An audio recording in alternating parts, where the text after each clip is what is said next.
No sales means no customers, which means no company. This is why I love this topic so much. It's so important that you nail this one. This is the topic that I really want to make sure that you get down, which is selling strategies, because you're not going to make any money if you're not selling, right? And you got to keep that mentality going. You could build the best product in the world, but if you're not selling, it doesn't mean anything because it's not in the hands of your customers and you're not making money, and then you can't move things forward even faster, which is really important. All right, let's take a look at some different selling models now and see how they work. Here's the good thing. They break up into two categories. They're either direct or indirect. Direct means that you're selling in some way. As a company, you're selling direct to your consumer or your business. It doesn't matter which one. You might have a direct sales team. You might have a telemarketing team. You might sell from your website. That's all direct forms. And the other model is selling indirect. And what basically I mean by indirect is that you have somebody in the middle. There's a third party there that you have to go through in order to get to whoever's going to sell your product to the end customer. So that's important to understand. So let's take a look at some direct ways of selling. First of all, there's online, and this could include online, meaning your own website. It could include any of the other websites out there like Walmart, Amazon. They all accept products for you to sell direct, obviously, as well. Then there's a retail model, selling direct your own retail stores. There's the catalog model. Now, I will say the catalog or the direct marketing model is kind of an old school model. We're not going to go into much detail on it in this learning stream, but keep in mind that it does actually exist. You have the direct sales as well, where you actually have a direct sales team. And for B2B, and especially in the software industries, a lot of industries work this way, where you have to have a direct sales team. They go out and they carry the message forward directly to your customers. And then network marketing is kind of another direct channel as well, where you have a series of network marketers. It could be also called multi-level marketers. We're not going to go into much detail on that model as well, but I did want to mention it as a direct model. Then we've got the indirect models. These are like third-party distributors. They're resellers as well. They may be partners or systems integrators, as they could be within a B2B scenario or even a tech scenario as well. Manufacturer reps. And this is very important because, again, the manufacturer reps might control the channel, and you got to go through them in order to get to the end person that you want to sell to.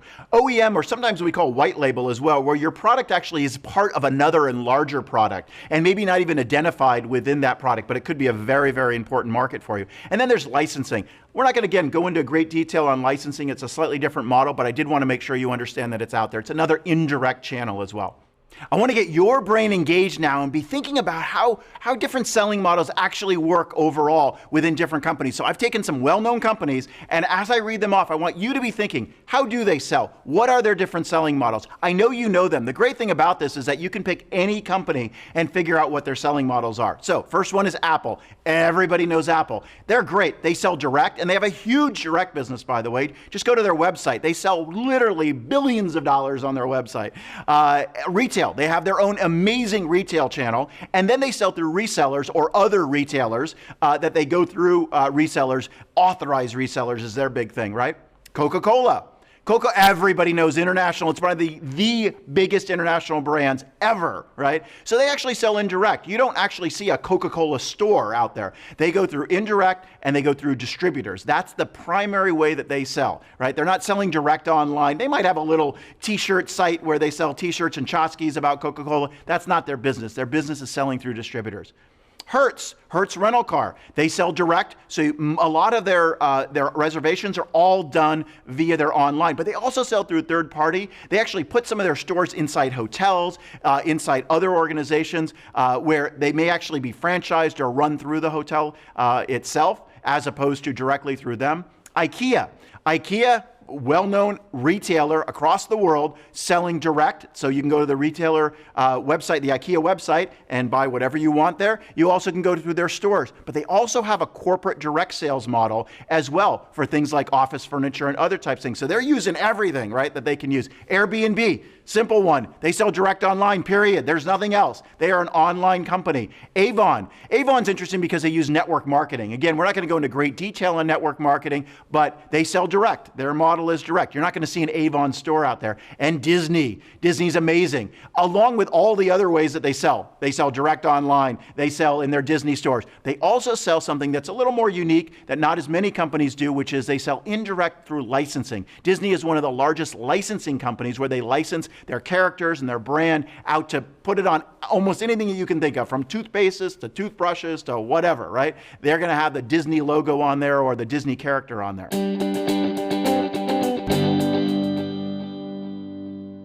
Why is having a selling strategy so important? Well, first of all, it's going to drive the entire business. It's going to drive all of your decision making. Who you're going to hire, what skills you're going to hire for, not just within sales, by the way, but throughout your entire organization, marketing, operations. It's actually going to drive your operation plan because the way that you distribute your product or service is actually going to determine what your operation plan is. Are you selling direct? Are you selling through distributors? How are you going to build your own retail stores? The operation plans are completely different from that. It might even drive your product features. You might need certain product features to actually address the needs of a certain reseller that you're selling through. Interestingly enough, packaging strategies, wildly important and wildly different, because if you're selling on a retail shelf, the package is actually what might actually sell the product, where if you're selling online and you stick it in a bag, packaging might not be very important, right? Your pricing strategies, they could be wildly different from selling in retail, selling through distributors, or actually selling online direct, because the margins based on how you sell can be very different. And then your marketing programs and your budgets are also different because, and you need to consider this because each selling model actually is paired with an ideal marketing strategy. And so you have to pair those two together. I can't tell you how important that is to make sure your marketing strategies go along with the selling model that you select. They go together perfectly. And then finally, how are you going to fund all of this? And the funding strategies based on the model that you pick or models that you pick are going to be different. Making decisions around your selling strategy is similar to building a house in that your selling strategies are the foundation of your entire business. So the other problem is that if you try to change your selling strategies midstream, it can be a bit challenging. It doesn't mean that you can't add different methods, you can't adjust things, and or if you need to, you have to change it. It's certainly okay. It just makes it a bit harder. Kind of like when you're building a house and you forget to put the bathroom on the first floor, and then all of a sudden, you have to add the bathroom. It's a lot more expensive and it's a lot more work. And that's really what I'm talking about here. So let's make sure that we take the time to really get this right. Now here's the good news, is that most of this is defined for you. Doesn't mean you can't define it yourself, but most of this is defined for you in that your industry or your competitive landscape is actually going to be a major determinant on what selling strategies you actually use. So this is actually a good thing, right? It doesn't mean that you can't get creative, however, and I love people that get creative. I love entrepreneurs that try to break the mold. I love them to be contrarian and different, right? Which is really good, but you have to have a rationale for doing so. That's important. You can't just kind of be different just to be different. I will tell you though, using a different selling strategy can actually be a good thing in terms of creating a differentiator amongst your competitors. Let's say your major competitors all sell through retail stores, and you say, no, I'm not going to do that. I'm only going to sell online, as an example. So now all of a sudden you're changing the entire economic model. I would suggest that Amazon did this, right? They said, hey, we're going to create a more efficient model online. We're not going to put up brick and mortar stores. Of course, fast forward 20 years, and what do they have now? Some brick and mortar stores, which they just rolled out recently. So it is very interesting how things can change. So which sales models are my competitors using? The first thing you want to look at, and I always love doing this, let's look at your competitors and see what they're doing, and then we can start to extrapolate from there. Doesn't mean you can't be different, as I said earlier, but we've got to at least look at what they're doing. What sales models are standard in my industry? So again, go back to the industry, do the research that says, how does my industry work? What's accepted, what's not accepted? Very important to know. What does my industry require me to sell? Does it require me to sell through distributors? If so, can I do that profitably? So you might have a product that actually, once you sell through a distributor, that gets to another distributor, that goes to a manufacturer's rep, that finally gets to a retailer, there may not be enough profit left because everybody's taking money out of that equation as well. So you might have to actually change your product strategy slightly, or you might just have to say, I can't sell through distributors, so I'm going to do something else. I'm going to disrupt the industry. And by the way, I love when entrepreneurs, like I said, disrupt the industry. Do you want to sell online or sell direct? Are you able to put together the infrastructure that your company requires in order to do this? Because there's a lot of infrastructure. There's a whole different type of marketing when you sell online or sell direct than if you do through the channel. So you're going to have a different mindset for doing that. Does your product lend itself to even selling online? It's possible that in some cases there are some things, very few things by the way, like maybe big tractors, right, from John Deere. Maybe they don't sell those online as the example, but you can pretty much buy almost anything online today and for almost any price point as well. It's quite amazing actually.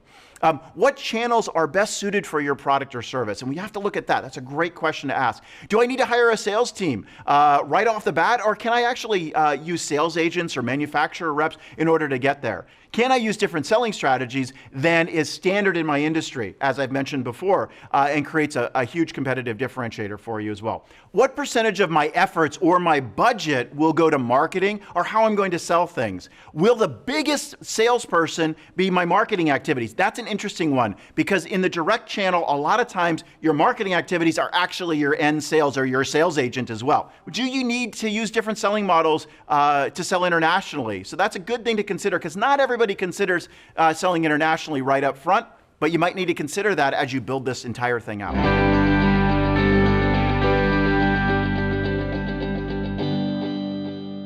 So I want to stop here for just a moment and do what I call a feasibility check. And I love doing these because it says, as I'm starting to plan out my business, does this actually make sense? Can I make money doing this? Because selling and selling expenses are so large. It's such a big part of your overall strategy and your overall budget that we got to make sure that we nail this one down. So let's make sure that the models that we select are the right models. So I want to make sure you ask yourself, given my product or service costs, can I make this form of selling or distributing profitable for me in my business? That's the question that we have to ask. I want to make sure that you understand not just when you get started is it going to work, but at scale. Because as you scale, your actual selling costs in many cases will actually go down. So you've got to ask that question about, is it feasible today? Is it feasible a year from now? Maybe 3 years from now? Very important. Also, you're going to be able to lower your product costs the larger your scale gets. So a selling model that may not be quite profitable enough today, as your sales increase, actually might become very profitable in the future. So make sure. My advice to you is do the math. Figure out what your product costs are, how much it costs to sell, add those together and make sure that you can still make a reasonable profit. I can't stress this point enough. Otherwise, you may need to consider different selling strategies, or you actually might even need to consider a different business or a different product line, because if it just doesn't work, it doesn't work. I'd rather you get this now than find out about it later and lose a bunch of money. That's not a good scenario. So let's take a look at an example now and see how many people have got your hands in their pockets, right? They're trying to get to your money. And that's what we want to keep. We want to keep as much of the money for ourselves as we can. So let's say that you wanted to distribute high-end olive oil to grocery stores. Sounds like a reasonable business, probably a great business. Olive oil might have great margins, but let's keep in mind, first thing is that the distributor is going to take 10% or thereabouts. The broker might take 10%. The grocery store might take 50%. That leaves 30% for you to cover all your product costs, your marketing costs, your operation costs, and everything.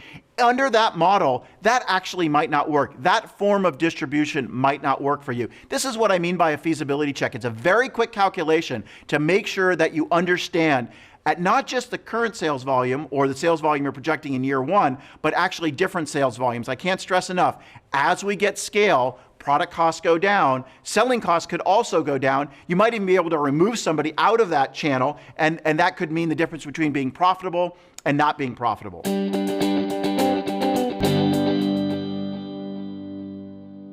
Why are selling strategies so important to investors? Well, I got to tell you, selling strategies, they love talking about selling strategies because that's how they're going to make money. So they really want to make sure that you've got this one down. First question they're asking, what's going through their heads, is can I scale the business with these selling strategies? Is this the optimal way of actually selling? How much capital is going to be required to use this selling strategy? For example, retail stores can be very capital intensive. So is that the right selling model? In fact, if you're going to open up a bunch of retail stores, your investors may really question you on that because there's so many different ways to sell today. Do your selling models support your revenue projections? They're going to look for this internal consistency. You're saying you're selling one way, but then you look at your revenue models and they don't make sense, meaning your revenue projection says, wait, there's something wrong there. They're going to scrutinize that. Does your selling model support the revenue projections that you've actually put out? Does it make sense? Can you really get all those sales from the selling model that you've actually put out? So you've got to be able to justify your sales. That's critically important. Justify the sales and the sales projections that you have in your model. All right, let's wrap up this section with some keys to success. First thing, I want to make sure that you create a scalable sales model. And what I mean by that is something that can scale as your business grows. Now, let's take an example. If you're a solopreneur, that means that you're one person in the business. It's really hard that when you're actually delivering the product or service to also then go out and sell. I've seen this over and over again, so we need to solve this for you as well. But it's like when you're busy doing the business, you can't be busy selling. And that when you're busy selling, you're actually not making money doing the business. So it becomes a conflict, and it's a constant conflict for solopreneurs. You've got to make sure that whatever you do, whether you're a solopreneur or you're building the biggest business in the world, you've got a scalable sales model. Second thing is I absolutely stress that you go omni-channel. That means you need to be omni-channel. You need to sell in more than one channels. And for sure, make sure that you sell direct or online, unless you're the exception to the rule that your industry just doesn't allow it. And I also want to give you a piece of advice about, start slow and ramp. That's really important. Don't overspend initially on sales because you don't know what's going to work and what's not going to work. So I always recommend go in the business and start slow, see what works, see what doesn't work, get really efficient at it, and then go for it, right? Incentivize the behavior you want. This is really important. I got to tell you, salespeople, as an example, are coin operated. That means that when you give them a coin, they go out and they sell. When you give them $1, when you give them, all they care about is making money. So whatever you're doing, whether it's a channel sales, whether you're selling direct to consumer, who are you trying to incentivize? What behavior are you trying to incentivize? And then make sure that you have a model to compensate them accordingly. I can't tell you, I've been running sales organizations for 25 years, and I can tell you that is the single best piece of advice I can give you. Incentivize the behavior that you want. And then finally, participate in the process. That you as the entrepreneur are the product expert. You're the founder. You're the heart and soul of the company. You're the visionary. I want to make sure that you're out there and you're out there. Maybe you're not selling directly, but you're part of the process, even if you don't feel comfortable with it, because customers expect to see you and your face. They want to go to the expert. They want to go to the person that created everything. So actually be out there, right? And finally, the selling model or models that you pick initially may be a little bit different. They may need to be tweaked. They may need to be adjusted. Don't worry about that. As we start running the business, we're going to learn a lot more. And as we're doing that, we can adjust the models accordingly. All right? So keep those things in mind as we get started. I really hope you found this video valuable. Now, the best conversations start with you. So make sure that you leave a comment, a question, or maybe a takeaway that you got from watching this video. And you're not only going to help yourself, but other entrepreneurs as well. We're adding new videos all the time, so make sure you subscribe to our channel and get access to all this great content that will help you build your business. Oh yeah, make sure that you also share this video with a friend because they can benefit from it too. Be sure to visit entrepreneurnow.com to subscribe to our newsletter, Launch. Now, you'll get exclusive access to articles, free videos, interviews with world-class entrepreneurs, access to our live events, and insider tips that you can't get anywhere else. Thank you so much for watching. We'll see you next time on Entrepreneur Now TV. If you want help with making your business a huge success, then go to entrepreneurnow.com and learn from successful entrepreneurs that will take you step by step through the process of creating and growing your business. Whether you need help with things like a business or financial plan, your overall business strategy, tactical marketing and sales execution, or obtaining financing, we will be right there every step of the way to help you. Every entrepreneur I know benefits from having someone right there as they launch and grow their business. So we provide one-on-one and group mentoring to all our members. In addition, our members get access to on-demand videos, all our live events, financial planning tools, and a library of worksheets and resources at their fingertips. And the best part of all is you're part of a community of entrepreneurs that learn and inspire each other. So now is the time for you to take action. Go to entrepreneurnow.com and join us today.